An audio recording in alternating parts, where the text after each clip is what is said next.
Hello friends, welcome to Rahul Sisodia academy. देखिए, हिंदी में हम देखेंगे आपके व्यंजन संधि। हमने पहली वीडियो में आपका देखा था स्वर संधि। इस वीडियो में हम देखेंगे व्यंजन संधि, और संधि के आपके कुल 3 वीडियो आएंगे, और जो तीसरा वीडियो आएगा उसमें आएगी आपके विसर्ग संधि दूसरे वीडियो में, क्योंकि वीडियो बड़ी हो रही है, कंप्लीट नहीं हो पाएगी विसर्ग संधि, इसलिए विसर्ग संधि को हम तीसरे वीडियो में देखेंगे। इस वीडियो में आप व्यंजन संधि को देखोगे। व्यंजन संधि में इस वीडियो को देखने के बाद में आपको किसी प्रकार की कोई भी दिक्कत नहीं होगी। ये वीडियो आप किसी भी एग्ज़ाम का जिसमें हिंदी आती है उसके लिए देख सकते हैं। फुल कंप्लीट इसमें बताया गया है। चलिए देखते हैं व्यंजन संधि। देखिए, व्यंजन के साथ व्यंजन या फिर स्वर का मेल होने से जो विकार उत्पन्न होता है उसे हम क्या कहते हैं? व्यंजन संधि कहते हैं। व्यंजन के बाद या तो व्यंजन आए या फिर क्या है आपका स्वर आए, तो जो चेंजिंग आती है उनके मेल से, वर्णों के मेल से, तो उसे ही हम क्या कहते हैं? व्यंजन संधि कहते हैं। व्यंजन संधि समझने के लिए सबसे पहले हमें व्यंजन के बारे में पता होना बहुत ज़रूरी, तभी आपकी व्यंजन संधि क्लियर हो पाएगी। देखिए, व्यंजन संधि समझने में व्यंजनों की संख्या कितनी होती है वो देखेंगे पहले। तो व्यंजन टोटल कितने होते हैं आपके? 39 होते हैं, 39 होते हैं। इसमें स्पर्श व्यंजन कितने होते हैं आपके? 33 होते हैं। संयुक्त व्यंजन की संख्या कितनी रहती है?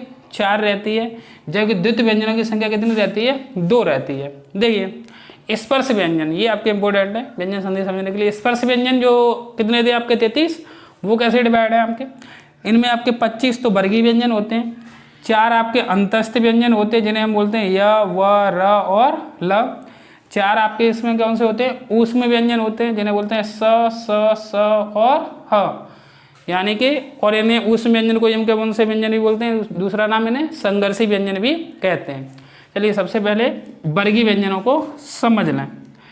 देखिए, वर्गीय व्यंजन है तो वर्गीय व्यंजन क्यों कहते हैं? सबसे पहले ये बात समझें, क्योंकि देखिए स्तंभ वाइज जैसे कॉलम वाइज देखते हैं, तो देखिए पहले मैं जैसे वैसे एलिमेंट अगर रो वाइज चलोगे यानी पंक्ति में देखोगे तो देखिए क ख ग घ ढ च छ ज झ य ट ठ ड ढ ढ़ त थ द ध न प फ ब भ म, इतने आपके अक्षर रखे हुए हैं।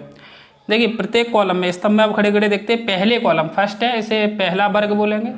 पहले वर्ग में आपके अक्षर है क च ट त प। दूसरे में देखें ख छ ठ थ फ। ऐसे तीसरे में, चौथे में, पांचवें आप देख सकते हैं। बात है वर्गीय व्यंजन ही क्यों कहते हैं? देखिए, इधर भी 5 अक्षर हैं कॉलम में, इधर पंक्ति में यानी रो में भी कितने? 5 अक्षर हैं। फिर देखिए इधर भी 5 है, इधर भी 5 है। 4 भुजाएं दिखाई दे रही है ना। वर्ग होता है मैथ में, आप जानते हो कि वर्ग उसे कहते हैं जिसकी चारों भुजा कैसी होती है? समान है। तो 5 अवयव हैं चारों में, इसलिए इन्हें क्या कहते हैं? वर्गीय व्यंजन कहते हैं। 5 हैं प्रत्येक पंक्ति में, और हैं कितनी है टोटल पंक्ति? 5, तो इसलिए 5 का 5 से गुणा करें कितने हो जाएंगे? 25 हैं। ये टोटल संख्या कितनी है इनकी? 25 है आपकी किसकी? वर्गीय व्यंजन की। देखिए हमने यहाँ पे व्यंजन को देख लिया है, अब हम संधि की ओर चलते हैं। देखिए संधि, देखिए जसत्व संधि। जसत्व संधि क्या होगी आपकी?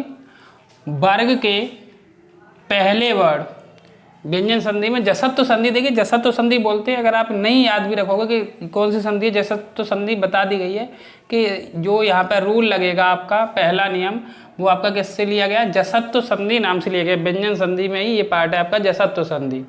अगर आप ऐसे याद नहीं रखना चाहते हो तो बिल्कुल याद ना रखें, कोई दिक्कत नहीं है। जो आपका रूल लगेगा वो आपका व्यंजन संधि का है, और जो रूल के अकॉर्डिंग आपके जो भी संधियाँ होंगी वो व्यंजन संधि कहलाती हैं। फिर भी देख लेते हैं। देखिए जसत्व संधि बोलते हैं इस रूल को, ये जो रूल लगा रहे हैं हम। वर्ग के पहले वर्ण, देखिए वर्ग ये आपका था, वर्ग का पहला वर्ण कौन सा है? क च ट त प का तीसरे वर्ण में परिवर्तन हो जाता है। व्यंजन संधि में पहले वर्ण का किस में परिवर्तन हो जाता है? तीसरे वर्ण में, यानी क का ग में, च का ज में, ट का ड में, त का द में और प का ब में। उसे ही हम क्या कहते हैं? जसत्व संधि कहते हैं। देखिए लिखा भी है यहाँ पर नीचे, पहला वर्ग प्लस उसके बाद में आएगा क्या? पहले वर्ग के बाद में क च ट त प के बाद में कोई भी स्वर आ जाए, या फिर तीसरा या चौथा वर्ग। तीसरा वर्ग यानी ग ज ड द ब, चौथा वर्ग घ झ ढ ध भ अगर आता है पहले वर्ग के अक्षर के बाद में अगर कोई भी स्वर आए, या फिर तीसरा या चौथा वर्ग का अक्षर आए तो वो किस में चेंज हो जाता है? पहले वाला तीसरे वाले में चेंज हो जाता है, यानी पहले का एलिमेंट, पहले का जो अक्षर है वो तीसरे अक्षर में चेंज हो जाएगा, यानी परिवर्तित हो जाता है। देखिए इस बात को और क्लियर करके लिखा हुआ है, पहले वर्ग के अक्षर लिखे हुए हैं क च ट त प, देखिए, और ये किस में चेंज हो रहे हैं? क देखिए किस में चेंज हो रहा है आपका? ग में। ऐसे च किस में चेंज होगा? ज में। ट किस में चेंज हो रहा है? ड में। और त किस में चेंज हो रहा है? द में। और प किस में चेंज हो रहा है आपका? ब में चेंज होता है। देखिए जैसे अभी और क्लियर होगा।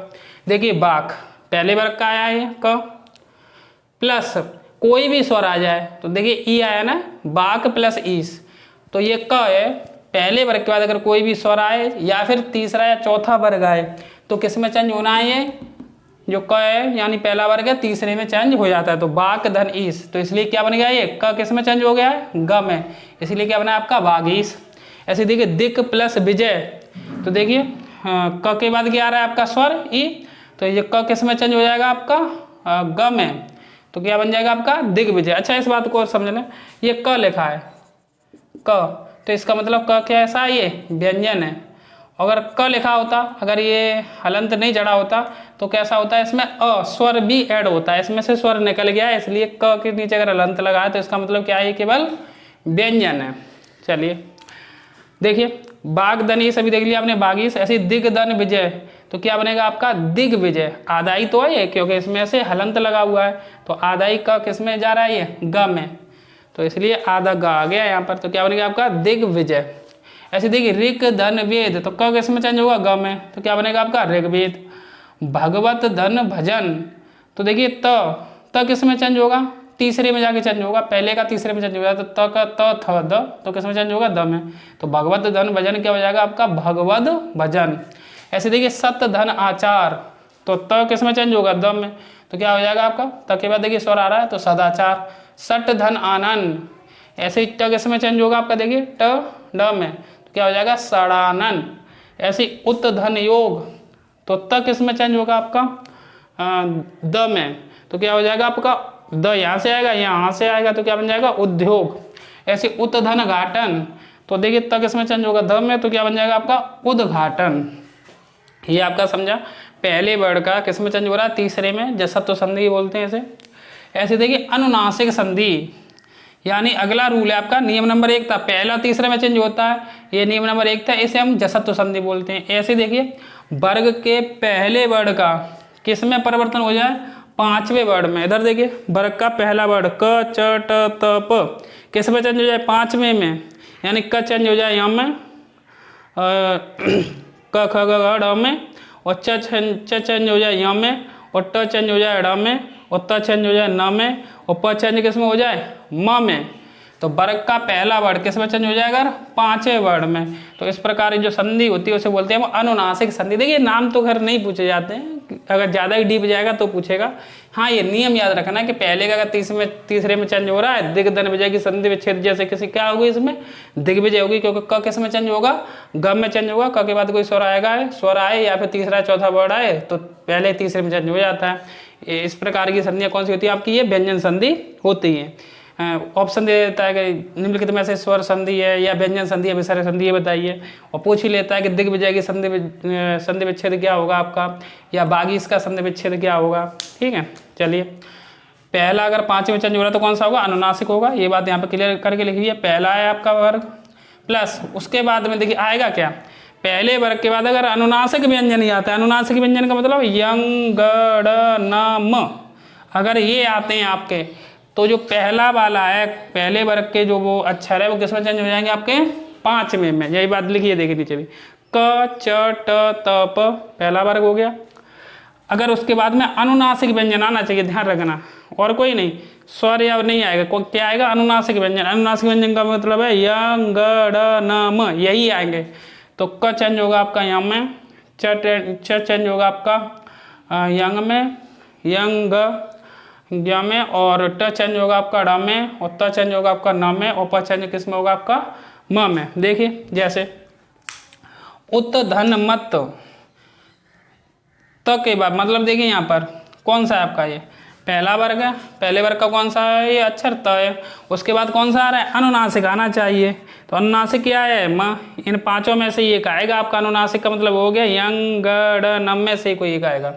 तो क्या हो जाएगा, पहला किस में चेंज हो जाएगा, तीसरे में। तो त 1 सेकंड, पहला किस में चेंज होगा, 5 में। तो त किस में चेंज होगा आपका, न में। तो क्या बन जाएगा आपका उन्मत्त। ऐसे देखिए जगत धन नाथ, तो क्या हो जाएगा जगन्नाथ। ऐसे चित्त धनमय, तो किस में चेंज होगा आपका ये चिन्मय।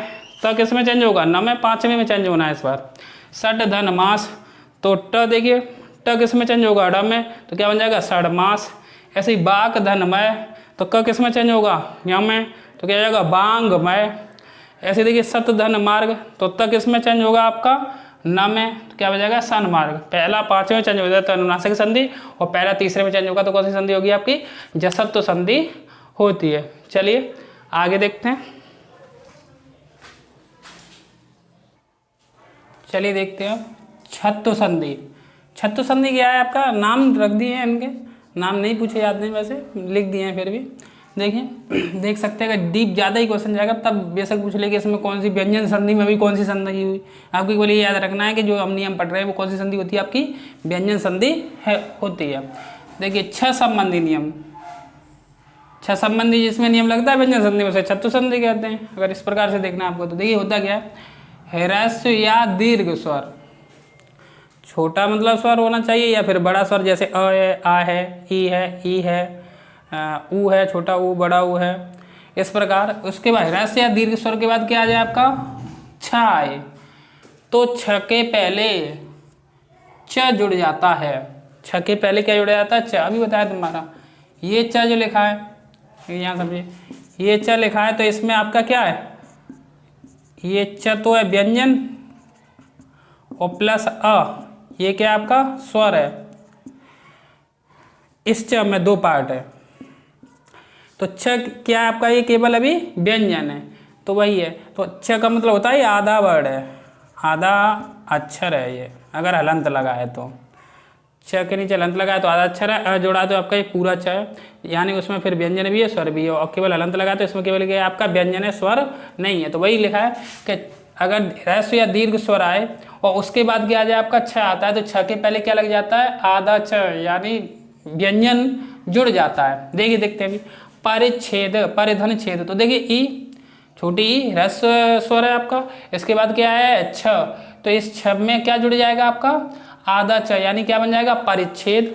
ऐसे देखिए विधन छेद, तो ई आ गया आपका स्वर, और फिर छ है तो इसमें क्या जुड़ जाएगा, आधा छ, यानी विच्छेद। ऐसे देखिए स्वधन छंद, स्वधन छंद, तो ऐसे क्या बन जाएगा आपका, अ है ये, स्व में व में कैसे ब्रेक करोगे, व को लिखेंगे व प्लस अ, तो अ आपका ये स्वर हुआ ह्रस्व स्वर, तो स्वधन छंद, तो क्या हो जाएगा, इसमें च जुड़ जाएगा, तो क्या हो जाएगा स्वच्छंद। ऐसे ही आधन छादन, तो आ आपका दीर्घ स्वर है, और छ आया तो क्या जुड़ जाएगा, इस छ में छ जुड़ जाता है, यानी क्या बन जाता है आच्छादन। तो छ संबंधी नियम है, छत्व संधि, छत्व संधि क्या होती है केवल कि अगर ह्रस्व या दीर्घ स्वर पहले आ रहा है, उसके बाद में अगर छ आता है तो छ में क्या जुड़ जाता है, आधा छ, यानी व्यंजन च जुड़ जाता है। अच्छा आप देखिए देखेंगे म संबंधी नियम, जैसे छ संबंधी नियम था, ऐसे अब कौन सा देखना है हमें, म संबंधी नियम, ये सभी आपके व्यंजन संधि में आते हैं। देखिए म संबंधी नियम अगर आपको देखना है तो तीन पार्टों में डिवाइड है ये म संबंधी नियम, तब आपका बिल्कुल क्लियर होगा। देखिए पहला क्या है, म के बाद कोई भी स्पर्श व्यंजन आए, कोई भी स्पर्श व्यंजन आएगा आपका, तो किस में चेंज हो जाता है, वो आपका 5वें वर्ड में चेंज हो जाता है। 5वां वर्ड वही है आपका यंगड़नम। अच्छा सेकंड नियम क्या बोलता है, म के बाद अगर अंतस्थ या फिर ऊष्म व्यंजन है, अंतस्थ का मतलब यरलब और ऊष्म का मतलब स स स ह, तो किस में चेंज होगा, अनुस्वार में। यहाँ पे क्लियर करें, थोड़ी सी कन्फ्यूजन बनी रहती है, इस बात को क्लियर कर लें यहाँ पे बिल्कुल। देखिए म के बाद में कोई भी स्पर्श व्यंजन आएगा तो आपका 5वां वर्ड में भी आप बदल सकते हो इसको, और उसे अनुस्वार भी लिख सकते हैं, अनुस्वार में भी लिख सकते हैं उस बात को। लेकिन म के बाद अंतस्थ या ऊष्म आता है, य र ल व और स स स ह, तो उसे केवल हमें अनुस्वार ही लिखना पड़ेगा। अनुस्वार मतलब ये अंकी बिंदी, अनुस्वार में चेंज करना पड़ेगा। देखिए अभी एग्जाम्पल से क्लियर हो जाएगा बिल्कुल। जैसे लिखा है परम, म के बाद प्लस तो क्या है आपका ये त वर्ग है आपका, स्पर्श व्यंजन है, तो क्या होगा आपका, इसे देखिए अनुस्वार में भी लिख सकते हैं इस बात को। अगर म के बाद कोई भी स्पर्श व्यंजन आ रहा है, कोई भी आए, तो या तो पांचवें वर्ड में लिख दो या अनुस्वार में लिख दो, दोनों ही सही है, कोई दिक्कत नहीं, एक ही बात है। यानी परम दंतु को लिखेंगे हम परंतु या फिर परंतु, आधा ना आ गया है, यानी म किस में चेंज हो गया आपका, पांचवें में। तो कौन से का था, त का था, तो त ही तो चेंज होगा। स्पर्श व्यंजन जो व्यंजन है वो पांचवें वर्ड में चेंज हो जाता है, तो त का पांचवा कौन सा होगा, त थ ध ध न होगा आपका। ऐसे सम धन पूर्ण, तो देखिए यहाँ पर म के बाद में आपका प आ रहा है, कोई भी स्पर्श व्यंजन है, तो प के पांचवें में चेंज हो जाएगा ये।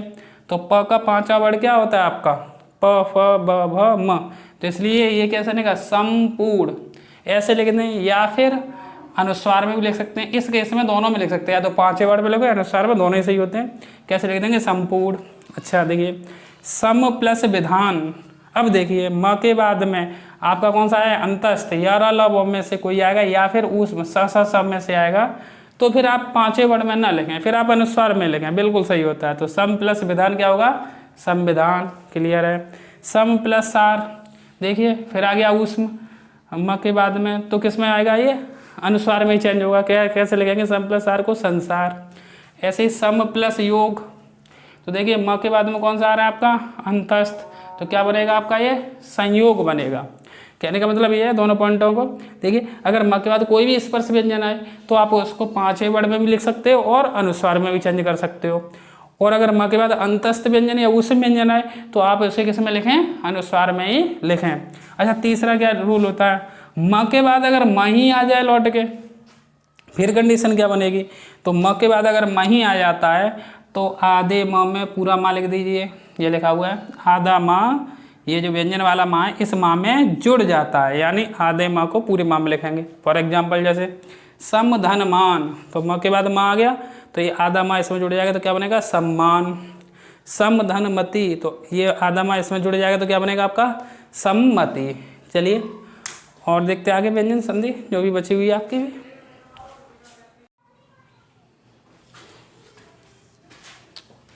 देखिए सहसंबंधी नियम आगे देखते हैं।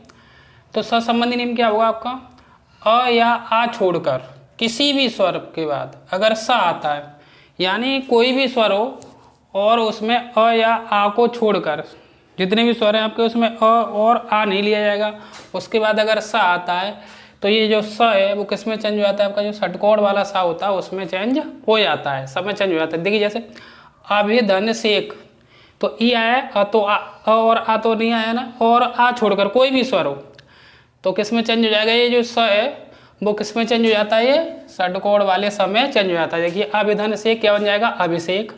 विधन सम, तो स किस में चेंज हो जाएगा, विषम। सुधन सुप्त, तो स किस में चेंज हो जाएगा आपका षटकोण वाले में, तो क्या बन जाएगा, सुसुप्त। सुधन समा, तो किस में चेंज हो जाएगा, ये स षटकोण वाले यानी सुषमा। जो भी स्वर है वो अ और आ छोड़कर आए, ई आया उसमें क्या है आपका, उ आया। चलिए न संबंधी नियम देखते हैं। न संबंधी नियम आपको दो समझ में आएगा। न संबंधी नियम में 2 पॉइंट है आपके। पहला पॉइंट देखिए, री र और स के बाद यदि क्या है आपका, न आए, री र और स के बाद अगर आपका न आता है तो एक इसमें चेंज हो जाता है आपका ड़ में चेंज हो जाता है, कौन, न ड़ में चेंज हो जाता है। लेकिन एक कंडीशन रहती है, देखिए जो भी आएगा आपका एग्जाम में उसमें ये वाली कंडीशन अपने आप एग्जिस्ट होगी, यानी अपने आप फॉलो हो रही होगी, लेकिन फिर भी देख लीजिए री र और स के बाद में अगर न आता तो ड़ में चेंज होता है, लेकिन बीच में जो आता है इनके री र और स के बाद में और न से पहले जो बीच में रहेगा वो या तो कोई स्वर रहा होगा या प वर्ग रहा होगा, जो हमने पढ़ा था ना, प फ ब भ भ म तक प वर्ग रहा होगा, या फिर क्या रहा होगा, वो अनुस्वार रहा होगा, अथवा क्या रहा होगा बीच में य और ह रहा होगा, इनके बीच में रहा होगा, तब जो न है वो किस में चेंज होता है, ड में। तो इस चीज़ को याद रखो, चाहे रखो, इतनी बड़ी कोई दिक्कत नहीं, पेपर में ये चीज़ एग्जिस्ट उसमें करेगी, तभी आपका री र स के बाद में ना आएगा वो ड में चेंज होगा। फिर भी ध्यान रखेंगे कि इनके बीच में जो आएगा वो स्वर होगा, प वर्ग होगा, अनुस्वार होगा, अथवा य और ह होगा, यही होंगे, इनके अलावा और कोई नहीं होगा। देखिए जैसे भूस धन अन, तो किस में चेंज होगा, भूषण। देखिए स के बाद क्या आ रहा है, न आ रहा है, तो न किस में चेंज हो गया आपका, भूषण। तो स के बाद और न के बीच में जो आएगा वो या तो स्वर होगा, तो स्वर क्या हो गया आपका अ। राम धन अयन, तो क्या बन जाएगा आपका ये रामायण।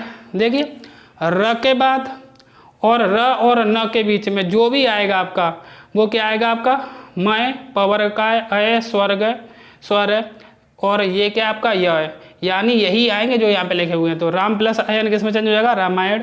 पर धन मान क्या बन जाएगा आपका परिमाण।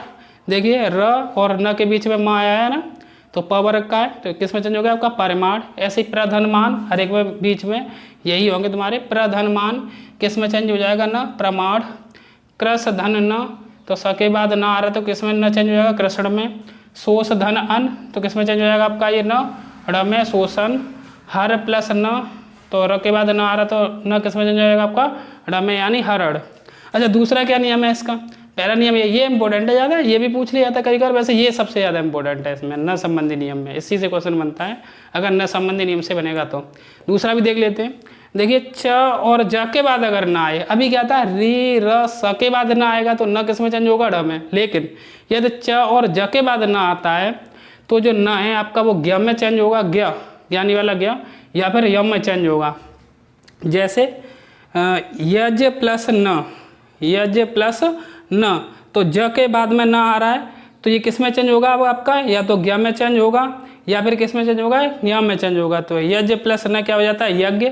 याच प्लस न क्या होगा आपका याच्य।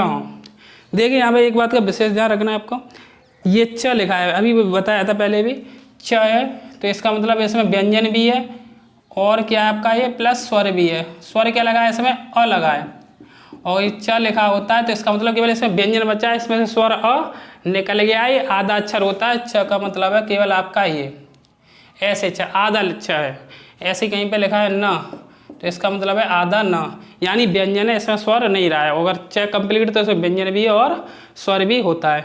चलिए एक दो पॉइंट और बचे उन्हें और देख लेते हैं अभी। देखिए तत्संबंधी नियम देखते हैं। तत्संबंधी नियम क्या होता है, ये जो तत्संबंधी नियम है ये आपका इनमें सबसे ज़्यादा इम्पोर्टेंट ही बोल सकते हैं, और इसमें थोड़ा सा क्लियर करके आपको चलना पड़ेगा। ये 3 पॉइंट में डिवाइड होता है तब हम तत्संबंधी नियम को क्लियर रूप से समझ पाते हैं। देखिए तत्संबंधी नियम ये है कि त के बाद वही आपका व्यंजन है, तो अभी बताया था ये त क्या है आपका व्यंजन है यानी आधा त है ये। इसके बाद अगर च और छ आए तो आपको इसे किस में चेंज करना है च में यानी आधे च में। त के बाद अगर ज और झ आए तो किस में चेंज करना है आपको ज में। और त के बाद अगर ट और ठ आए पहले वर्ड में चेंज होते हैं पहले अक्षर में तो किस में चेंज होना है आपका ट में। त के बाद ड और ढ पे आए तो किस में चेंज होना है ड में। त के बाद अगर ल आए तो ये की होता है ये किस में चेंज होना है ल में, वो भी आधे अक्षर है ये यानी व्यंजन में चेंज होता है, व्यंजन होता है इसका मतलब। देखिए अभी और क्लियर हो जाएगा। जैसे तत् धन लीन तो ला आया तो किस में चेंज होगा ये त, आधे ल में तो चेंज हो रहा है, आधा त है या आधा ल में चेंज हो रहा है। तो त तो है ही है, त व्यंजन था आधा त था उसकी जगह क्या हो गया आपका आधा ल हो गया है, क्या बनेगा तल्लीन। ऐसे ही विद्युत प्लस लेखा तो त किस में चेंज होगा आधे ल में आधा त, तो क्या बनाएगा देखो विद्यु है ही यहाँ पर ही आधा ल और आ जाएगा तो क्या बनेगा विद्यु लेखा। उत धन लास तो त किस में चेंज होगा ल में, तो आधे ल में तो क्या बनेगा उल्लास। ऐसे देखिए उत धन डयन तो यहाँ पे देखिए अभी ड और ढ आए तो किस में चेंज होना है ड में, वो भी आधे वाले में। तो आधा त आधे ड में चेंज होगा तो क्या बन जाएगा उड्डयन। जगत धन जननी तो त किस में चेंज होगा देखो, त के बाद अगर ज या झ कोई भी आए ज और झ आए तो चेंज किस में होना है ज में। तो त किस में चेंज हो गया आधे ज में और आधा त आधा ज में, तो क्या बनेगा देखो जग जननी। सत धन चरित्र त के बाद च आता च छ आता, चेंज किस में होना है आधे च में चेंज होना कौन त, ये चेंज होगा त चेंज होगा हर एक बार। तो सत धन चरित तो क्या बनेगा आपका सच्चरित। कहने का मतलब है त के बाद में अगर ये वर्ड आते हैं आपके तो अगर च छ आता है तो च में चेंज होगा, ज झ आता है तो ज में चेंज हो जाएगा ये आधा था, ट ठ आता है तो आधा था ट में चेंज हो जाएगा, ड ढ आता है तो ड में, और ल आता है तो किसमें आधे ल में चेंज हो जाता है। पहला नियम था संबंधी। दूसरा नियम क्या बताया था, त के बाद अगर स आ जाए सीढ़ी वाला स जैसे बोलते हैं स आए तो त किस में चेंज होगा आपका च में, यहाँ दोनों ही चेंज होंगे। यहाँ केवल त चेंज हो रहा था ये सेम थे, लेकिन यहाँ पर क्या है त आएगा, त के बाद अगर स आएगा तो च भी चेंज होगा, मतलब त भी चेंज होगा किस में च में, और स चेंज होगा छ में।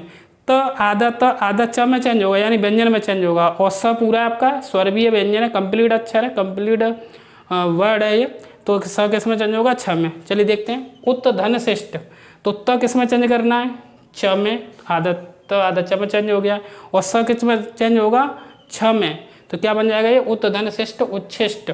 ऐसे उत धन श्वास, तो त किस में चेंज होगा, आधा च में, और जो स है वो किस में चेंज होगा, छ में। क्योंकि यहाँ देखिए पहले से ही आधा सीटी वाला सा है, मतलब आधा सा है, तो ये भी कितना रहेगा, आधा ही रहेगा। तो क्या हो जाएगा ये, उच्छ्वास। अगर ये पूरा होता तो पूरा रहेगा, कोई दिक्कत नहीं है। यहाँ पर क्या होता है, आधा रहता है तो आधा ही रहता है ये। चलिए अच्छा, इधर देखें तीसरा नियम क्या है इसका, त का। त के बाद अगर ह आ जाए, अभी त के बाद त स, अगर त के बाद ह आ जाए, त कैसे चेंज होगा, आधा त तो पूरे द में चेंज होता है, और ह किस में होता है आपका, ध में चेंज होता है। यानी ये तो आधे ध में चेंज होता है, या रिवर्स है थोड़ा सा, आधा त है वो तो पूरा द बन जाता है, और जो ह है वो किस में चेंज हो जाता है आपका, ध में। सीधा सीधा याद रखें, वो दिखाई देता है, त चेंज होना है ध में, और ह किस में चेंज होना है, ध में। देखिए तत् धन हित क्या बनेगा आपका, तद्धित बनेगा। उत धन हार क्या हो जाएगा आपका, उद्धार हो जाएगा। यहाँ आपको देखिए एक बार बता दिया जा रहा है फिर से, जिससे आपको कोई कन्फ्यूजन न रहे, आपको सीधा याद रखना है। त च में चेंज होगा, और स छ में चेंज होगा जब त के बाद स आएगा। त द में चेंज होगा, और ह ध में चेंज होगा जब त के बाद ह आएगा। आधे या पूरे में उससे कन्फ्यूज ना हो, वो आपको ऑप्शन में दिखाई देगा, क्लियर हो जाएगा। ठीक, चलिए स संबंधी नियम और देखते हैं। अगर स के बाद में त आता है, ये षटकोण वाला स है जैसे बोलते हैं, जैसे भी आप बोलते हैं, उसके बाद स के बाद अगर त आता है तो त ये किस में चेंज हो जाता है, ट में। और थ के बाद, स के बाद अगर थ आएगा तो थ किस में चेंज हो जाएगा आपका, ठ में। देखिए जैसे आक्रस धन त, तो त किस में चेंज होना है, ट में। तो आधा स तो पहले से है ही है, तो क्या बन जाएगा ये, आकृष्ट। सस धन थ, तो ये क्या हो जाएगा, थ किस में चेंज हो जाएगा, ठ में। तो क्या हो जाएगा आपका, षष्ठ हो जाएगा। देखिए इस प्रकार से हमने कंप्लीट आपका किया है। इसमें से आपके अगर किसी भी एग्जाम में कोई क्वेश्चन आता है तो कोई भी क्वेश्चन बाकी नहीं रहेगा। किसी भी एग्जाम में आपको क्वेश्चन है, हमने संपूर्ण रूप से व्यंजन संधि को खत्म किया है। ठीक है, इससे पहले हमने स्वर संधि को देख ही लिया था। अगला वीडियो आपका किस पे आएगा, विसर्ग संधि पे आएगा। तो अगर आपने चैनल को सब्सक्राइब ना किया हो तो चैनल को सब्सक्राइब कर लें और बेल आइकन को प्रेस कर लें, जिससे कि आपका कोई भी वीडियो आए तो उसका आपको नोटिफिकेशन प्राप्त हो सके। ओके, धन्यवाद।